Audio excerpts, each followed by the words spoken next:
Hai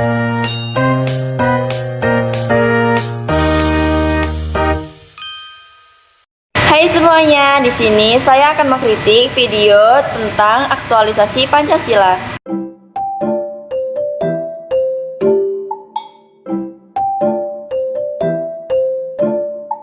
Detail itu. Lu mau tau nggak salah satu yang membuat aku masuk Islam apa? Apa? Salah satu yang membuat aku masuk Islam adalah ini jangan ditiru ya. Ini jangan ditiru. Tapi maksudnya boleh diambil kebaikannya aja. Ketika aku masih belum Muslim, aku masih jadi orang Kristen. Aku kan satu kos dengan orang-orang Muslim. Kerjaanku ketika Ramadan kayak gini nih, datang ke tempat temanku, ngeliat-liat buku bacaan mereka karena aku suka baca. Nah, aku salah ngambil judulnya gini, sistem pergaulan di dalam Islam. Membahas tentang hubungan interaksi antara laki-laki dan perempuan secara umum. Dan ada satu bab yang sangat menarik aku sebagai seorang laki-laki. Tahu nggak apa judulnya? Lihat nih, Islam sampai ngatur kayak gini. Judulnya gini. AZL. Aku yakin belum pernah dibahas. Apa tuh? Apa tuh? Azel itu artinya adalah senggama terputus. Senggama Terputus. Dalam bahasa Latinnya coitus interruptus. Aduh, makin gak ngerti. Gini ya, biasa di ngertiin pakai bahasa Indonesia, ini makin Latin, ini makin bahasa kampung ya. Bahasa kampung ya, keluar di luar. Oh, keluar di Iya. luar. Karena kalau itu dibahas ya, Ustaz ya. Itu dibahas. Aku pas baca itu aku bilang amazing. Bukan karena gue mesum ya. Tapi gue bilang ini bisa Islam. jadi. Ya mungkin gabungan di antara keduanya. Ya manusiawi. Gue bilang gila. Islam kayak gini aja diatur. Aku bilang kayak gini nih diatur nih. Aku bilang ini agama keren banget. Akhirnya di situ tulisannya apa, Ustaz? Apa? Iya, maksudnya peraturannya gimana? Boleh atau enggak? Boleh atau enggak? Boleh. Boleh. Boleh. Keluar luar. Apa? Melihat video ini ada rasa hangat yang muncul karena apa yang kalian lakukan bukan sekedar aktivitas biasa. Di balik momen sederhana itu, tampak jelas bagaimana nilai-nilai Pancasila benar-benar hidup dalam tindakan kalian. Saat kalian merasa saling menghargai dan memperlakukan satu sama lain dengan kebaikan, di situ terasa kuatnya sila kemanusiaan. Tidak ada yang direndahkan, tidak ada yang ditinggalkan. Semuanya diperlakukan sebagai manusia yang sama bahagianya atau berharganya. Kebersamaan yang muncul dalam video ini juga menyentuh. Ada energi persatuan yang tulus. Seperti kalian sadar bahwa melakukan sesuatu bersama itu jauh lebih bermakna. Itulah wujud nyata persatuan Indonesia. Sederhana tetapi terasa dalam karena dilakukan dari hati. Dan ketika semua orang mendapat kesempatan yang sama untuk ikut, untuk hadir, untuk merasakan momen itu, di situ kita melihat keadilan sosial bukan sebagai konsep, tapi sebagai pengalaman nyata bahwa keadilan bisa muncul dan hal-hal kecil yang kita lakukan setiap hari.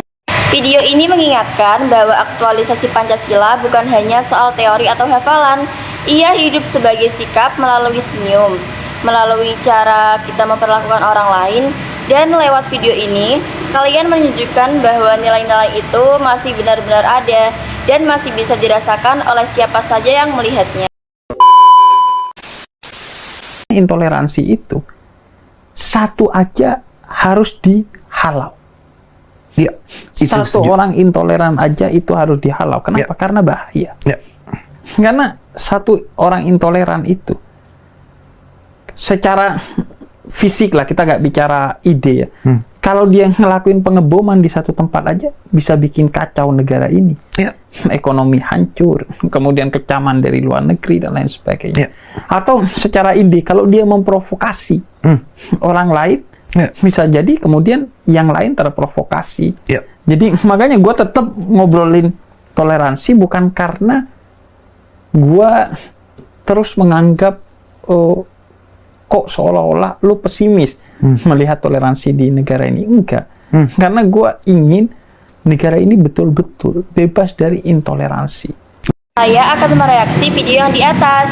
Menurut saya, melihat cuplikan itu ada rasa tersentuh dan sedikit tertegun. Ketika narasumber berbicara tentang intoleransi, terasa sekali bahwa ini bukan sekedar opini. Ada kekhawatiran yang tulus tentang kondisi masyarakat kita. Penyampaiannya yang lembut justru membuat pesannya semakin menusuk, seperti mengingatkan bahwa kita sering lupa betapa pentingnya saling menghargai. Video itu menimbulkan campuran perasaan sedih karena masalah ini masih sering terjadi. Tetap juga hangat karena ada orang yang berusaha mengajak kita menjadi lebih baik. A few moments later. Nomor satu bagi pemimpin itu adalah karakter. Dengan karakter yang baik, dia akan menjadi pemimpin yang dihormati. Dengan karakter yang baik, dia akan menjadi pemimpin yang punya integritas. Dengan karakter yang baik, dia akan menjadi pemimpin yang bertanggung jawab dan memikirkan kepentingan bersama di atas kepentingan pribadi. Makanya tidak semua orang bisa jadi pemimpin. Saya paling nggak setuju kalau dikatakan bahwa oh semua orang bisa jadi pemimpin. No, membangun karakter itu nggak gampang dan nggak semua orang punya karakter yang tepat untuk menjadi seorang pemimpin. Jadi pilih pemimpin nomor satu karena karakternya dulu. Menurut video yang di atas, saat menonton video ini terasa sekali ketenangan sekaligus kedalaman dari cara pembicara menyampaikan pesan ekspresinya yang serius namun lembut. Membuat kita merasa seperti sedang dinasihati oleh seseorang yang benar-benar peduli. Topik karakter yang muncul di layar langsung menciptakan rasa bahwa yang ia bahas bukan hal sepele, seakan mengajak kita merenung tentang diri sendiri. Cara ia menunduk sedikit, menatap ke depan, dan berbicara dekat mikrofon, memberikan kesan kedewasaan, kematangan, dan ketulusan. Ruang yang sederhana justru membuat fokus tertentu pada pesannya. Bukan hal lain, video ini menimbulkan rasa hangat seperti ajakan untuk menjadi pribadi yang lebih baik tanpa merasa dihakimi.